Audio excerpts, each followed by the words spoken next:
This is the Homestead Journey Podcast, the podcast dedicated to the pursuit of self-sufficiency, self-reliance, and sustainability. This is episode 106 of the Homestead Journey Podcast. Welcome, everyone. Thank you for taking time out of your busy schedule to join me here on the Homestead Journey. My name is Brian Wells. I am coming to you from 3B Farm and Homestead here in beautiful but frosty upstate New York. We did finally have our first frost of the season last night, and so things are feeling a little bit more fallish here in beautiful upstate New York. All right, let's jump on over to this week's homestead happenings, and I will bring you up to speed with what we've been doing here on the homestead.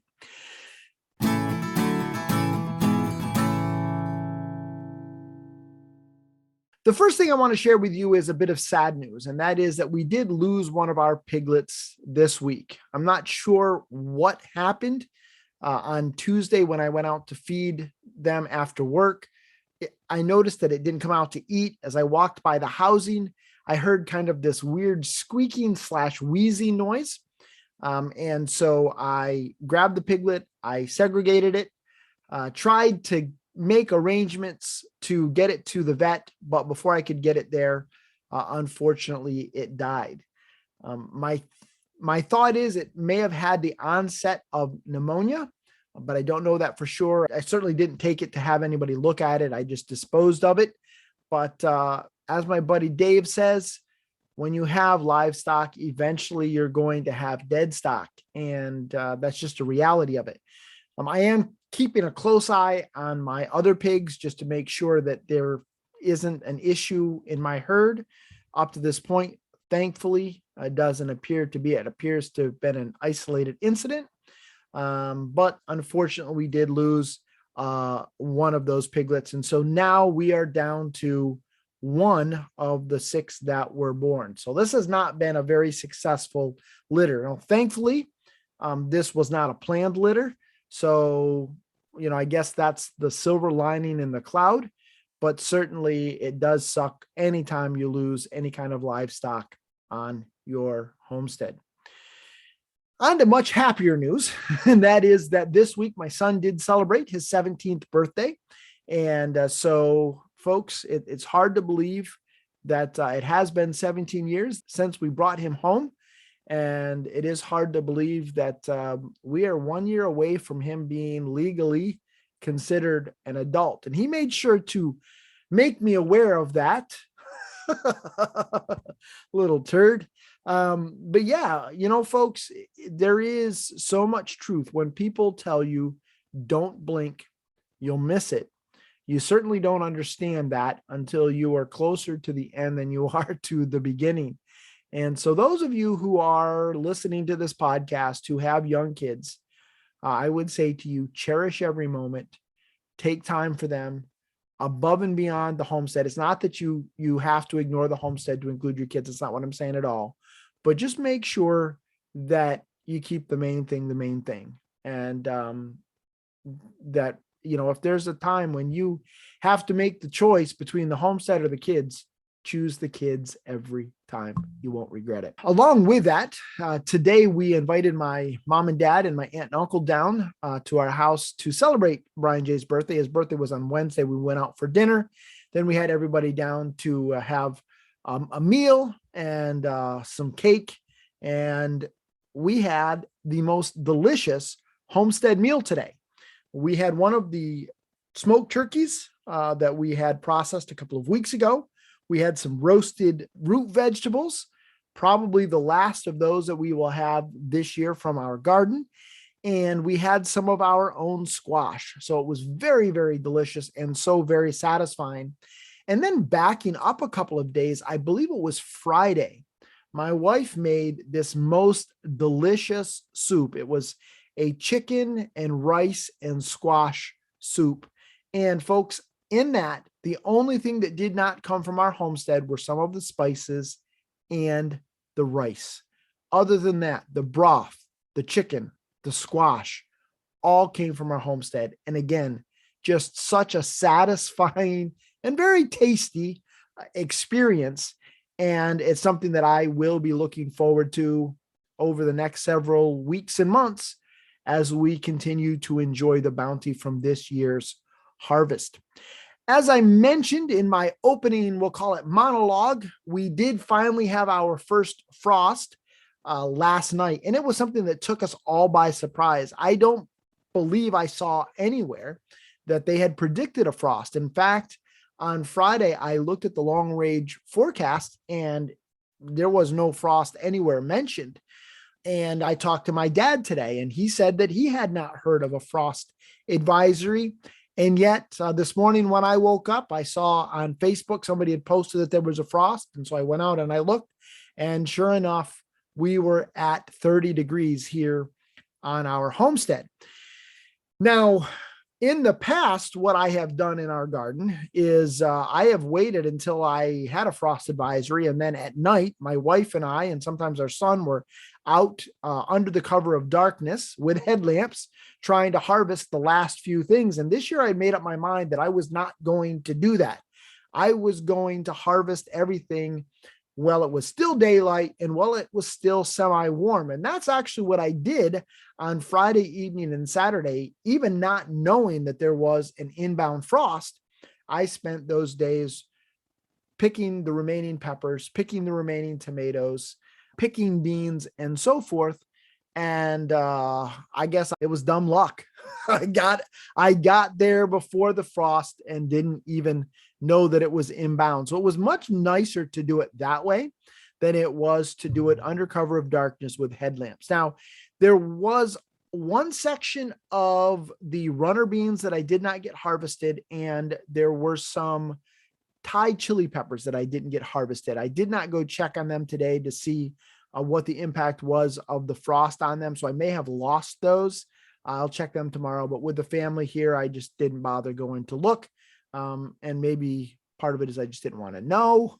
But other than that, everything was harvested. And so very, very thankful for that. So that's what we've been up to here on the homestead.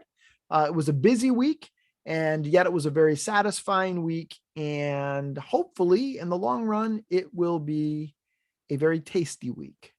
All right, folks, I hope things are well wherever you are at.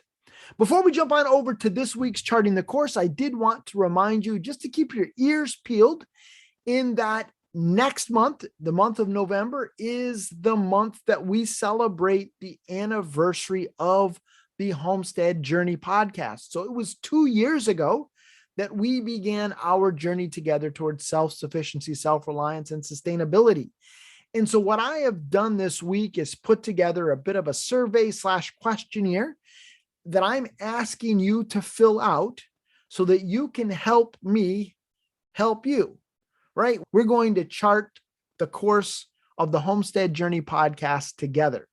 My goal is to make this podcast as helpful as it can be. And if there are any other avenues through which I can do that, I certainly would love to have your feedback. And for everybody that participates in that questionnaire, and I hope that you will consider doing that, you're going to be entered to win fabulous prizes. Now, they may be things like this mug here from Creek Road Pottery, which is like ones that I gave away last year. Thank you, Al Wayman. Shout out. Or they may be t-shirts, or they may be other things. And so everybody that does participate in that will be entered to win fabulous prizes. And I will be releasing the URL to that survey on next week's episode, and then also on our social media. So if you don't follow us on Facebook or Instagram, go ahead and give us a like or a follow. And then you will know as soon as that survey or questionnaire goes live. And I really want to thank you for participating in that. And I want to thank you so much for just being a part of the Homestead Journey podcast listening audience. All right, let's head on over to this week's Charting the Course.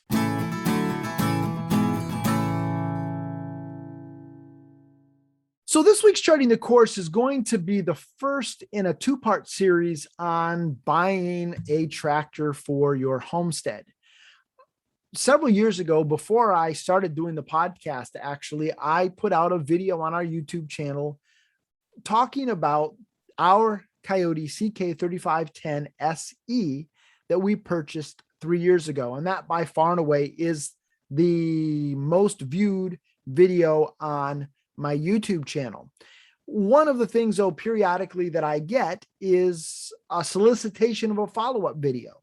In fact, I had somebody ping me this week and ask me whether or not I would consider putting out a video giving my thoughts after 3 years of ownership. And then this week on Facebook, in my memories, it popped up that it was 3 years ago this week that we actually took delivery of that tractor. And so I thought it would be a good idea to start by doing a video on things you want to consider when thinking about buying a tractor for your homestead. And then next week, we will follow up with an episode about 3 years of ownership of our Kioti CK3510SE and whether or not we would buy that tractor again. I think many homesteaders, after a while, especially if you're doing a lot with wood chips or you are doing a lot with shoveling out chicken coops and so forth, people have a tendency to very quickly think about buying a tractor. Now, that's certainly not going to be true for everybody, but I think for a lot of homesteaders, eventually this is something that at least crosses their mind. So on today's episode, I want to kind of walk you through some of the things that you might want to consider as you are making that decision. Now, we are going to focus on one segment of the tractor market. The tractor market generally is broken down into about three categories: utility tractors, row/crop tractors, and then specialty tractors. The row and crop tractors are going to be larger tractors, and then the specialty tractors are going to be things like combines and so forth, things that serve a specific purpose. And generally speaking, for most homesteaders, we're not looking at buying huge tractors. We're looking at buying a utilitarian type tractor, thus the name utility tractor, things that can serve multiple purposes. Now, generally speaking, the utility tractor segment is broken into two smaller segments, the subcompact and the compact tractor categories. Really, the differences between the two really boils down to the size of the frame. A subcompact tractor, generally speaking, is going to be more in line with a large garden tractor, a large lawnmower, so to speak. And the compact tractor is just simply going to be bigger than that. A subcompact tractor, it's going to be lighter, but it's going to be a little bit more nimble. It's going to be able to get into places that maybe you wouldn't be able to go with a compact tractor. And it's not going to have as big of an impact on your lawn, your garden, your grass, etc. Whereas a compact tractor, it's going to weigh a little bit more. It probably is going to have a little bit more horsepower, or it could have a lot more horsepower. Going to have a bigger frame, but it's not going to be quite as nimble, and it's not going to fit into some places that you may want to take it. So as you start thinking about buying a tractor, it's one of those things that most of us, I would say, probably didn't grow up around having tractors. The biggest thing that we've ever had has been a lawnmower. And so as you start thinking about buying a tractor with a loader or a snowblower or a post hole digger or forks or whatever, those are things that many of us, I would say probably most of us, did not grow up around. And so it's one of those areas where it can be very, very overwhelming. Also, tractors have kind of this own terminology that belongs to them. You know, people talk about PTOs, and they'll talk about hydrostatic transmissions and shuttle shifts and DPF and quick attach systems. They'll talk about different tire types: ag tires versus turf tires versus industrial tires versus crossover tires. And I mean, it just, after a while, all of this terminology can feel very, very overwhelming, especially if you are not a tractor person. Now, I am not a tractor person. I am not somebody who lives in that realm. My father-in-law loves tractors. He can tell you, especially vintage tractors, he can tell you so much about all of the different vintage tractors. I can look at the paint scheme and know, okay, that's a John Deere, that's a Farmall, that's an Oliver, that's a Case. That's pretty much it. That's not really my wheelhouse. And so I don't claim to be a tractor expert. I'm just a homesteader, a guy who did a lot of research, probably too much research, and then went and bought a tractor. So as you start thinking about a tractor, where should you start? In my opinion, the first thing you need to do is sit down and write out what you need. One of the things I see people ask is, what's the best tractor I can buy?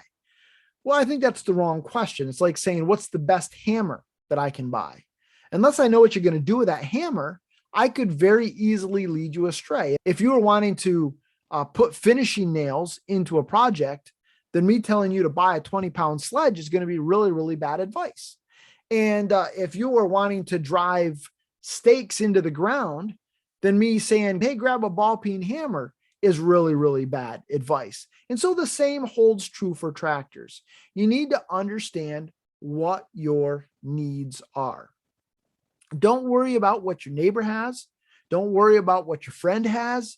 Don't worry about what your father-in-law has. What are your needs? What do you need this tractor to accomplish? Are you taking care of a driveway? Are you moving wood chips? Are you moving sand and gravel? Are you needing to unload full-size round bales? Are you needing to unload tons of feed at a time? What do you need this tractor to do?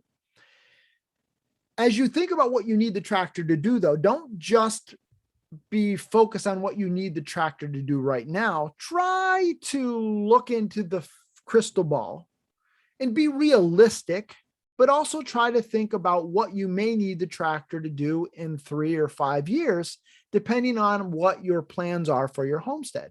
So maybe right now you order all of your hay in small square bales, but you want to upgrade to ordering in the next few years to round bales. You may want to take that into consideration as you are buying a tractor. As you think about what you need, that's going to help you determine whether or not you need to be looking at compact tractors or subcompact tractors.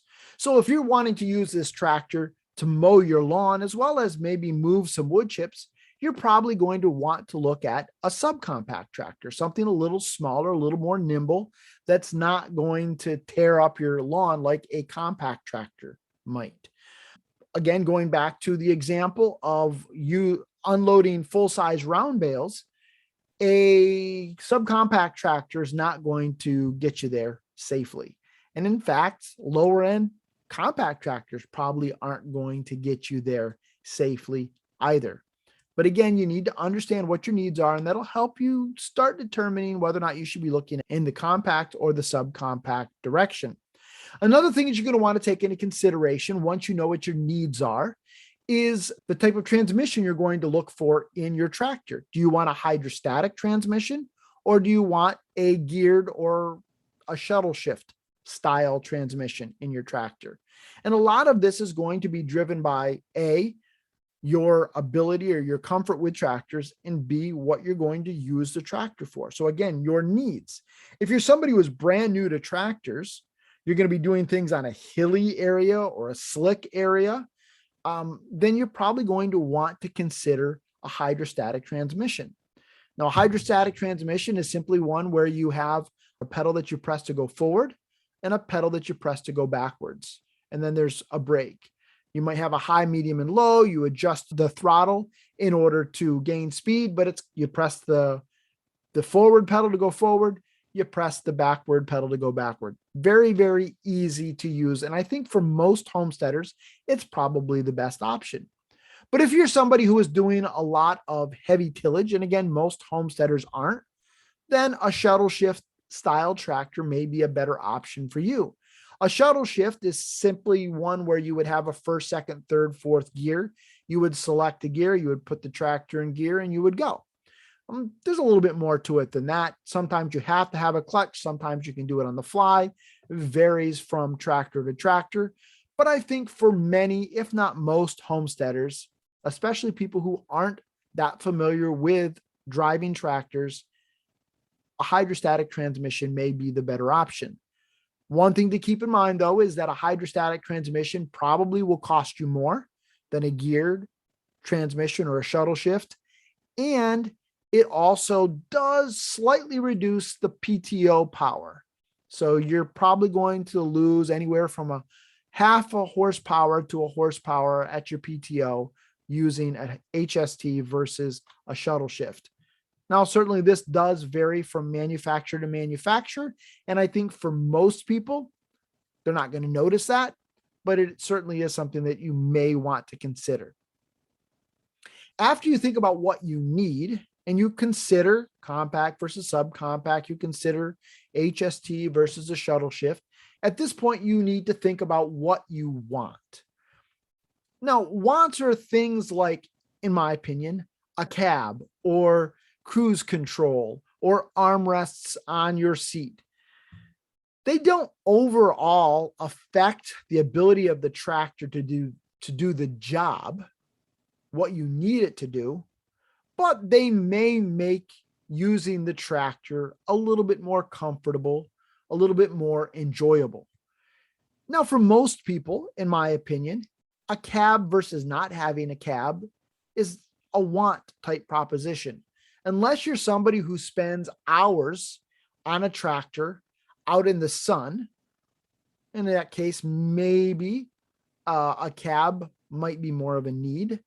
Or you are somebody who lives in extreme cold temperatures, a cab to me is just a nicety. Now, you may differ on that, and that's fine. That's your opinion. That's why you need to come up with your list of needs versus your list of wants. But certainly you want to put down the things that you would like to have in a tractor that's going to make using that piece of equipment more enjoyable.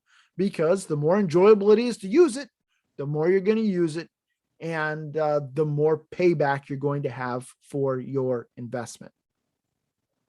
After you think about what you need and you think about what you want, now this is where you need to think about what you can afford. This is kind of that reality check, right? Yeah, having a cab would be nice, but if a cab adds $7,000 to the overall price of the tractor, is that within my budget? I'd like to have a backhoe, but a backhoe might add another $7,000. So now I'm at $14,000 above what the base price of the tractor might be. Is that within my budget? So understanding what you can afford is certainly a very, very important component and may help you refine your needs and your wants. After we've thought about what we need, we've thought about what we want, and we've thought about what we can afford, there are just a few other things we should consider. And this is where we're going to kind of get into a little bit of tractor speak. So just bear with me on this. In some cases, this is going to be important to people. In other cases, it may not be quite as important to people. But these are things that I think you should be aware of and at least understand before you go start test driving tractors.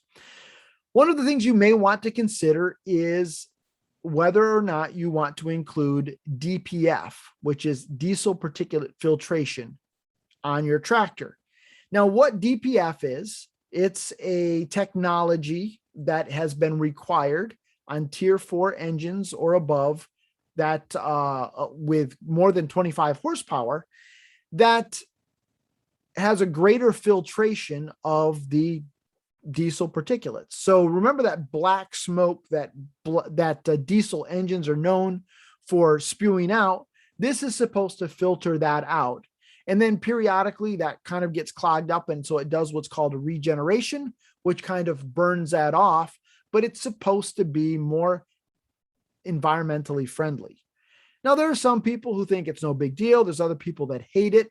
One thing is for sure, it does add a level of cost and complexity to a tractor.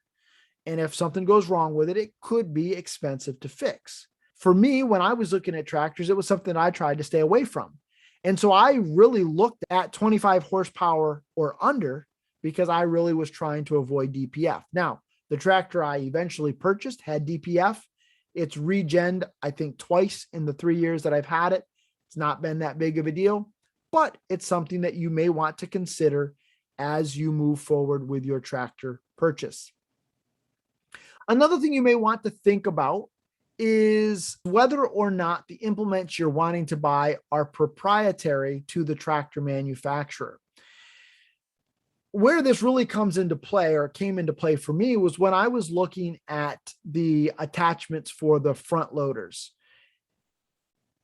I wanted a quick attach system that would use skid steer style quick attach implements, which is kind of a generic industry standard. John Deere has a quick attach system, but it is a proprietary quick attach system. So that means that I would only be able to source John Deere parts or John Deere specific aftermarket parts. Whereas if a tractor utilizes a skid steer quick attach system, I could, in theory, put a Kubota bucket on a Kioti tractor. Not that I would ever want to, but I would be able to do that because they both utilize the skid steer quick attach system. This is going to make it easier to source those front end type implements. And it's also going to be a bit of a cheaper proposition, at least in my opinion, over time, because generally speaking, anything that's proprietary is going to have a smaller pool to pull from. And so generally speaking, it's going to command a bit of a higher premium. But also keep in mind, this is going to hold true if you want a front mount snowblower. By and large, a front mount snowblower would be a proprietary system. You're not generally going to find a lot of aftermarket. I'm sure there are some out there, but generally speaking, if you want a front mount snowblower, it's going to be proprietary to that manufacturer. Whereas if I want a rear mount snowblower, then there are a bunch of different manufacturers that make those, and therefore I don't have to buy a Kubota one, or I don't have to buy a Kioti one, or I don't have to buy a John Deere one. Those are readily interchangeable, which again means that you have a wider range from home to commercial and in between, various price points. And so I think for the homesteader, those things are very, very important. Most of us aren't made of money. And so the farther we can stretch those dollars, obviously the better. And then another thing that you may want to consider is the tire type. Now, why am I bringing this up and why is that important at this stage of consideration? Well, if you're kind of going back and forth as to whether or not you're going to buy a new tractor versus a used tractor, in most cases, when you go to buy a new tractor, they're going to let you choose the tire type. And there are, generally speaking, 4 different tire types that you can get on a compact. And I think this also holds true with the subcompact tractors. You have the ag tires, are also known as R1s, turf tires known as R3s, industrial tires known as R4s, and then there's a new crossover tire that's at least available on the Kioti that's known as the R14. And really what this refers to is the tread depth and type. So an ag tire is going to have a much bigger tread, which is going to give you much more traction, but it's also going to leave a greater mark, shall we say, than a turf tire would.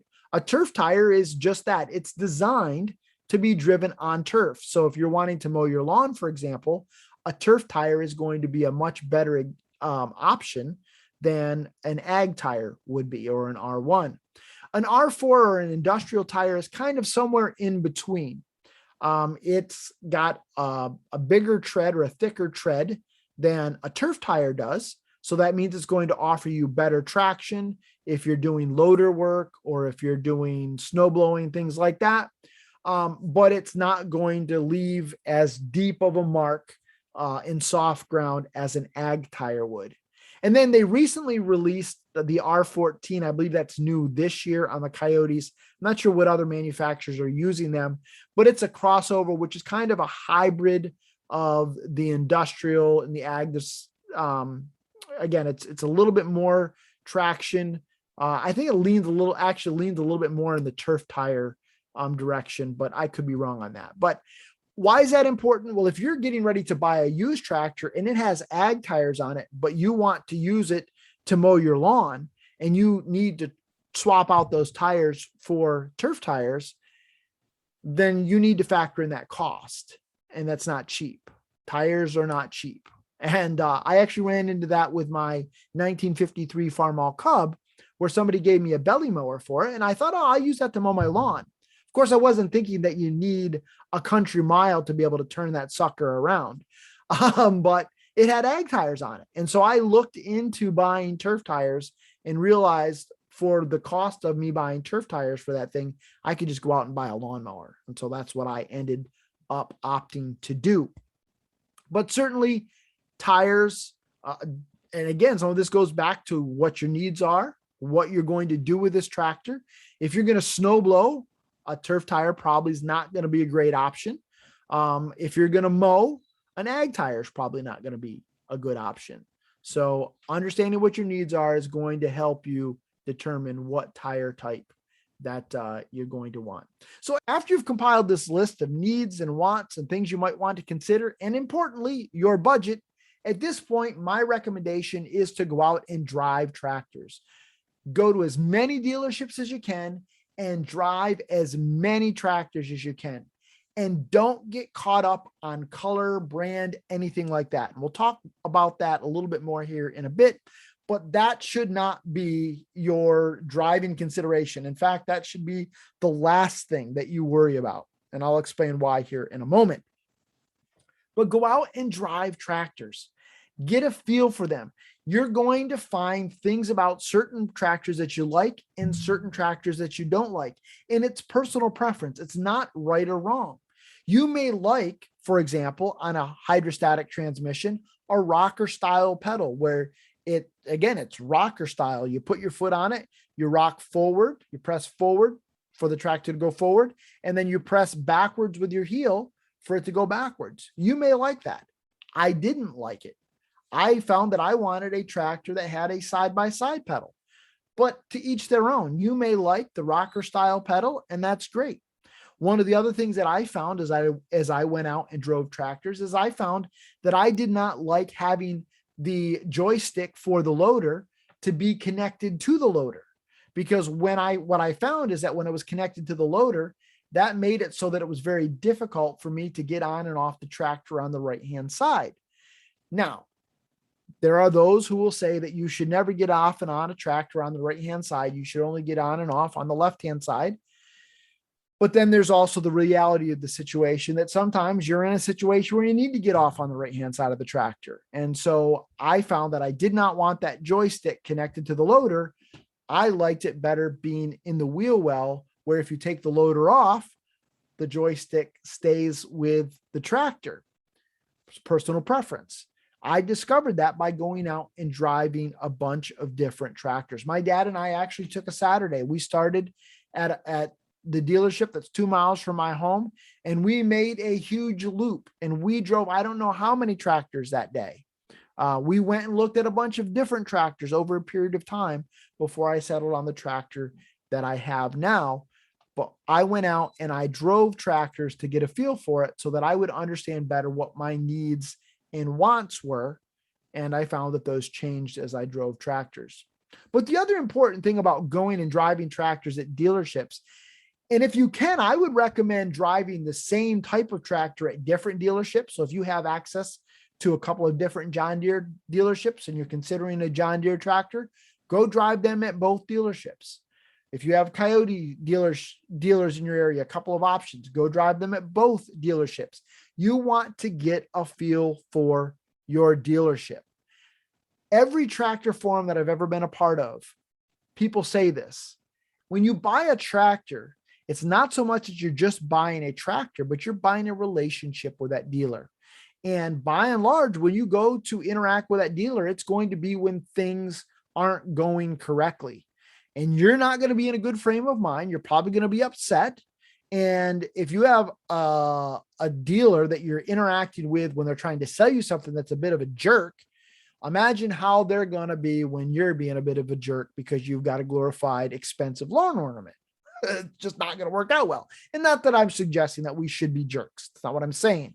But certainly when your frustration level is high, you want to make sure that you have a dealer that's going to be responsive and is going to be able to help you and help you resolve your issues as quickly as possible. So as you go out and drive tractors, it's going to give you a feel for that.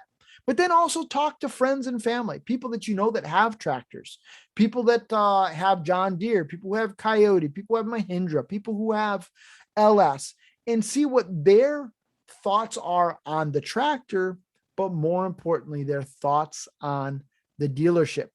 You see, the reason why, in my opinion, color is not important, brand is not important, is if you really start studying the compact and subcompact market, what you're going to find is that in many cases, the color or the badge on the tractor is not really the one that manufactured the tractor.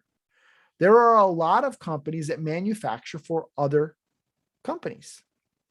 Not true in every case, but let me give you an example. Yanmar manufactures some of John Deere's compact tractor line. So if you say, well, I don't like Yanmar, so I'm not going to buy a Yanmar, I'm going to buy John Deere. Well, you could be buying a Yanmar that's just painted green and costs twice as much money. Well, maybe not twice as much money, but so keep that in mind. Kioti manufactures for Bobcat. LS manufactures for New Holland, or at least they used to. And this is something that's always changing.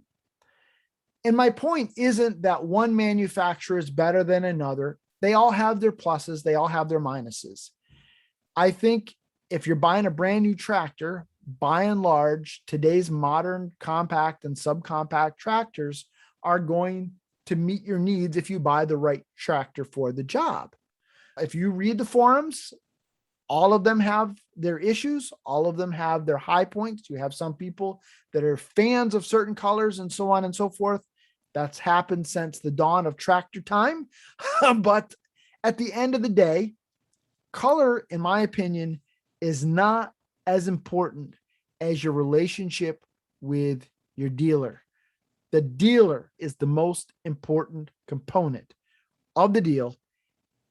And that's not just me saying it. If you look at the various tractor forums over and over and over again, people reiterate that. And that's certainly advice that I wish I had heeded. So certainly not a comprehensive list of everything tractor related. Again, I'm just a guy who bought a tractor. But I want to help you make the right decision for you. And the right decision for you may not be what I bought. And it may not be what your brother-in-law bought. And it may not be what your buddy bought. And it may not be what you think you want. When I went into buying a tractor, I was convinced I was going to buy a Kubota. I thought for sure I was going to buy a Kubota. And now I have a Kioti. So again, just to go through this really quickly. First thing you need to do is think about what you need. What problem are you trying to solve with this tractor? Not just what do you need now, but try to think 3 to 5 years out. What things you have coming down the pike where you might need this tractor to accomplish a task. That's going to help you start thinking about whether or not you should go compact or subcompact. So how big of a tractor you need. It's going to help you start thinking about, do you need a hydrostatic transmission or a gear/shuttle shift type transmission? As you think through what your needs are, then start thinking through what your wants are. Okay, I bought this tractor. How can I make it more convenient for me to use? How can I make it more enjoyable for me to use? What are the things that I really, really would like on my tractor? Then you want to sit down and think about how much tractor you can afford. And that may mean that you need to pare back on your list. Some of those wants may need to go. Maybe even some of the needs, especially as you're thinking 3 to 5 years down the road, you may need to roll things back, but think about how much you can afford. Think about the proprietary versus the quick attach systems, how important that is to you. Tire type DPF, all of those are things that I think you're going to want to consider. Then go out and drive as many tractors as you can in the space that you think is important to you. I was kind of on the edge between subcompact and compact. That I want a subcompact tractor or a compact tractor. Going out and driving tractors helped me make that decision. Get a feel for the dealership. Ask people what their thoughts are on the dealers in your area, and understand that color is the least important component. You want to buy the right tool for the job. I don't know what your needs are. You know what your needs are. Don't let anybody tell you what they think you need. You know what you need to do. You know what you need the tractor to accomplish. And so have a very, very clear focus so that you're not buying the wrong tool for the job. If you have any other questions, if there's something that I didn't cover very clearly, or if you think I made a mistake, again, I don't claim to be a tractor guy. I'm just a guy who bought a tractor. Let me know. I'd be more than happy to offer any corrections if I've been incorrect. Or I'm also very happy to answer any additional questions that you might have and try to help point you in the right direction. And hopefully you'll be able to buy the right tractor for your homestead. All right, folks, that's it for this week. We'll catch you on the next one. Brian can be reached by emailing him at brian@thehomesteadjourney.net or by contacting him via our social media accounts on Facebook, Instagram, or YouTube. If you've enjoyed this episode and you'd like to support this podcast, we invite you to become a member of the Supporting Listeners program. For $10 a month or $100 per year, you will receive access to a community of like-minded individuals via a private Facebook group, at least one monthly live Q&A with Brian, the opportunity to participate in live recordings of the podcast, access to an ever-expanding library of helpful homesteading content, and so much more. Head on over to support.thehomesteadjourney.net for more information and to sign up today. As always, the music on this episode was provided by audionautics.com, so a big shout out to them. And until next time, everybody, keep up the good work.